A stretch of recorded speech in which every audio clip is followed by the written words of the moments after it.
Hi everyone, welcome back again di Altcoin Update. So Altcoin Update kali ini itu ngebahas tentang Ethereum. Jadi masih seputar top 5 coin ya. Kalau kemarin kita ngebahasnya Cardano, and then kita bahas XRP. Sempat salah judul di bagian XRP. Sampai ada yang nanya nih bahas Cardano atau XRP gitu. Thank you buat yang remind. Dan ya di video kali ini kita akan ngebahas tentang si Ethereum. Jadi sebenarnya Ethereum saya akan bahas dua sisi, starting from investor side dan kemudian kita ngomongin dari sisi tradingnya, peluang apa yang bisa dimanfaatkan dan apa yang bisa kita cari istilahnya ya untuk memanfaatkan pergerakan progres Ethereum saat ini. Nah teman-teman, banyak orang khawatir Ethereum katanya kan ada Shanghai upgrade ya di bulan Maret dan itu bisa memberikan kesempatan untuk mereka-mereka yang udah nge-stake itu akhirnya di-unlock dan setelah di-unlock itu katanya bisa dijual masif. Itu bagi sebagian besar orang-orang. Dan sebenarnya sih, saya kurang begitu setuju sih kalau misalnya kita ngomongin akan ada selling pressure. Kalau misalnya sentimennya dibuat demikian, I think it's possible. Tapi kalau misalnya kita ngomongin soal apakah akan ada selling pressure yang begitu signifikan, saya rasa enggak. Kenapa? Soalnya kita tahu posisi Ethereum itu adalah koin yang bisa dibilang adalah altcoin andalan lah ya. Malah kita bisa bilang bahwa ya Ethereum itu adalah the king of altcoin. Oke, jadi kalau kita ngomongin altcoin lainnya ya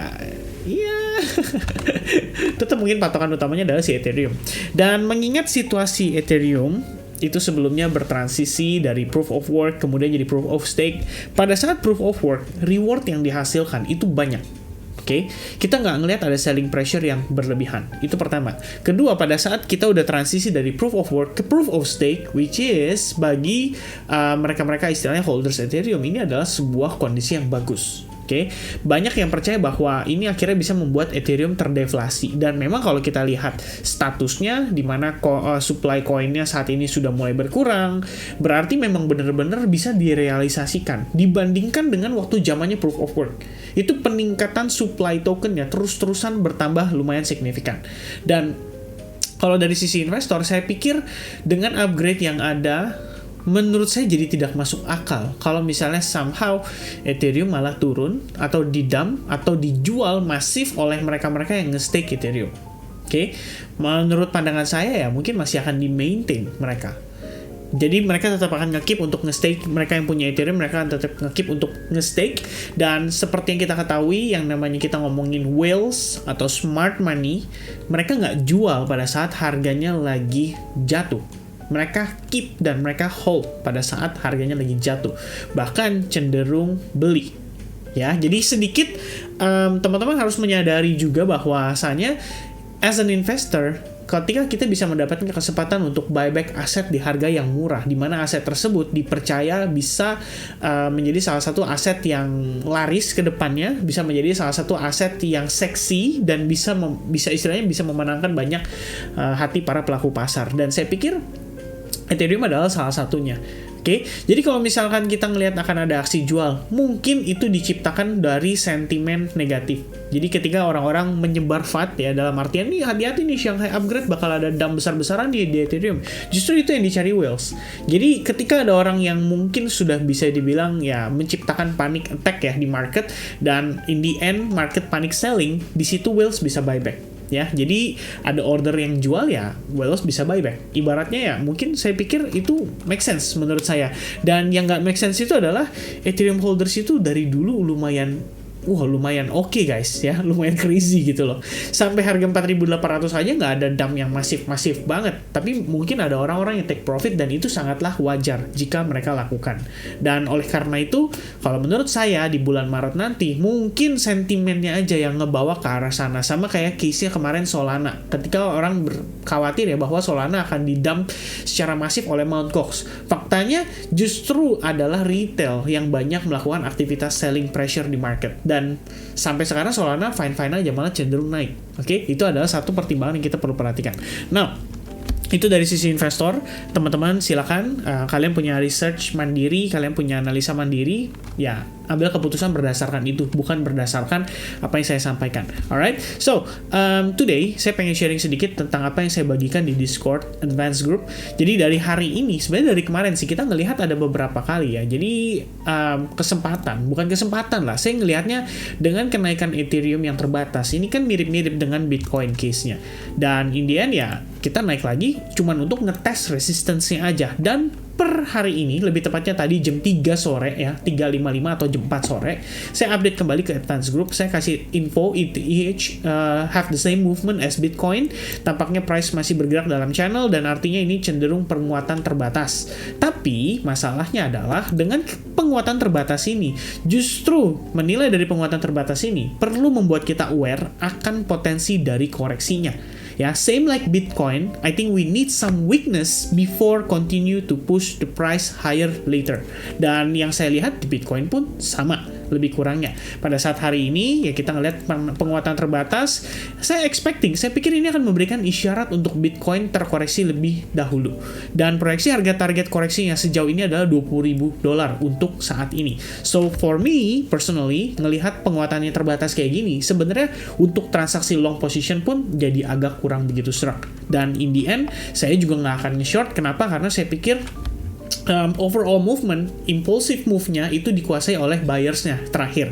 Jadi kalau misalnya kita ngelihat penurunan yang sangat agresif, ya ini adalah sebuah proses koreksi yang dibutuhkan sebelum memang kita melihat lagi penguatan bisa terjadi lebih jauh lagi. Oke? Dan sekarang kita bakal update untuk Ethereum ya. Jadi kalau misalkan kita mau coba manfaatkan nih dari sisi tradingnya, kira-kira kita cari level tuh di area berapa, kemudian timing enter-nya akan seperti apa. Nah ini akan kita coba bahas sama-sama. Alright?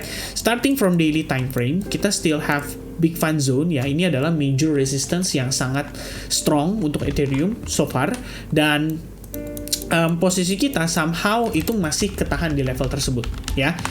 Sama aja kayak Bitcoin lebih kurangnya ya. Kalau misalnya Ethereum mungkin sedikit berbeda ya, kelihatannya dia terkesan seperti ya masih ada jarak lah ya, masih ada jarak dibandingkan Bitcoin yang udah nempel sama level 21.500. Dan Ethereum penurunan tadi terjadi akibat dampak daripada news juga. Nanti kita akan bahas news itu di update untuk Bitcoin.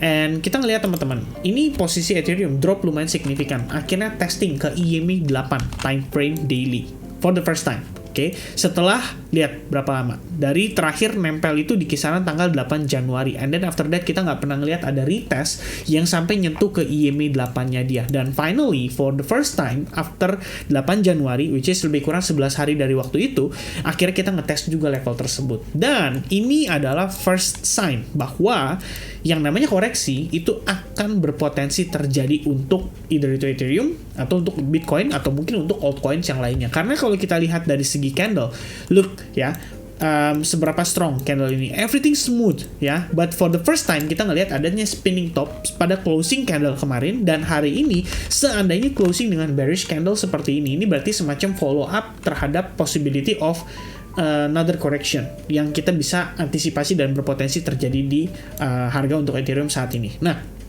teman-teman, untuk penggunaan Fibonacci retracement, I'm gonna pull it from the very lowest price. Kita tarik ke bagian atas di sini. Ya, kalau seandainya ini terkonfirmasi untuk rejection. Nah, maka Fibo 38,2%-nya itu terdekat ya. Ada di kisaran $1,379.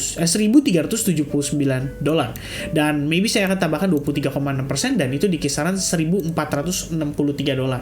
Nah, ada possibility itu bisa menjadi yang namanya confluence support nantinya, karena EMA 21 ini kalau diterusin mungkin EMA 8 dan 21 lebih kurang akan seperti ini. Jadi jatuhnya maybe ABC corrective and then holding di atas 23,6%. Maybe, teman-teman. Itu baru satu buah skenario yang berpotensi terjadi. Another scenario yang berpotensi terjadi juga adalah we have a trend line di sini, di mana sebelumnya descending channel, which means mungkin aja ABC korektif juga dan kita akhirnya ngetes terhadap si trend line-nya dia. Baru kemudian harga bisa melanjutkan penguatannya. Oke? Yang pasti adalah satu, teman-teman. saya ngelihat pergerakan untuk Ethereum saat ini ataupun untuk Bitcoin, kita naik sangatlah impulsif beberapa hari terakhir. Dan in the end, ketika kita ngelihat koreksi, ini artinya ada orang yang melakukan taking profit. Dan itu adalah hal yang wajar sekali terjadi jika mereka sudah melakukan akumulasi dari jauh-jauh hari gitu ya, kita ngomongin. Udah lama mereka akumulasi dan akhirnya mereka ngelihat hype di market, orang-orang mau beli di harga berapapun, dan istilahnya as a whales kita bisa melakukan transaksi jual bertahap ya, dan mungkin finalnya adalah di major resistance ini, mungkin ke-trigger juga dari posisi newsnya, dan in the end yang terjadi saat ini adalah for the first time, at least untuk time frame 4 jam ya, this time a little bit different daripada yang time frame daily tadi. Kalau yang ini untuk time frame 4 jam, for the first time kita akhirnya break dari EMA 21-nya dia. Oke, nah ini adalah sign bahwa ya untuk Ethereum posisi saat ini mungkin bisa dikonsider siap untuk meneruskan koreksinya. Ada beberapa area yang saya perhatikan. First one is the big fund zone pada time frame 4 jam di 14.16. Ini sebenarnya lebih tepatnya time frame 1 jam ya. The only demand yang memiliki strong impulsive move up dan volume yang lumayan masif dan signifikan. Jadi kalau misalkan kita turun ke sana, volume cenderung decline, itu udah bagus banget.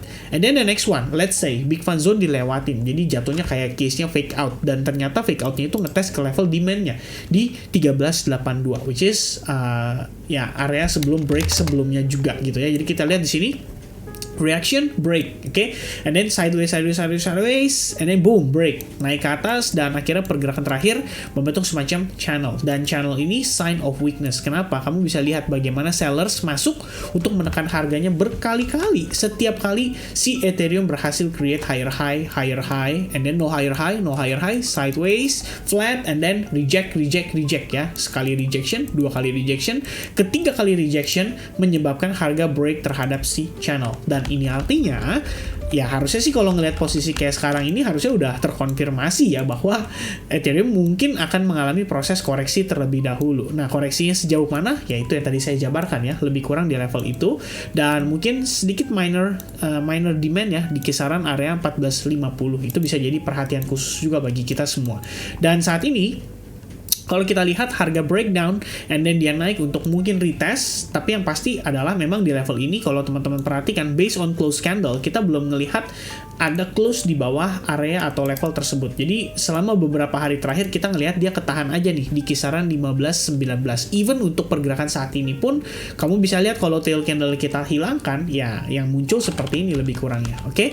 Nah, ini kita lihat, kita kembalikan lagi supaya teman-teman bisa lihat lebih detail, which is ada reaction di sana, dan itu adalah di level 15.20. So, for now 15.20 bakal jadi batas bawah kita untuk kita perhatikan sama-sama di 15.20, dan seandainya harga break lagi dari level tersebut, maka perhatikan level berikutnya yang sudah kita kasih note tadi. Alright, so itu dia untuk update saya seputar si Ethereum. Mudah-mudahan teman-teman bisa mendapatkan gambaran yang saya hendak sampaikan, dan sekiranya ini make sense bagi teman-teman juga, ya berarti teman-teman bolehlah bantu saya dengan likes buttonnya di dalam video ini. So I think that's it untuk information seputar Ethereum. Kita bakal kembali lagi nanti untuk update di Bitcoin. Thank you very much guys for watching. I hope you guys enjoy the information, dan sampai ketemu lagi di update berikutnya.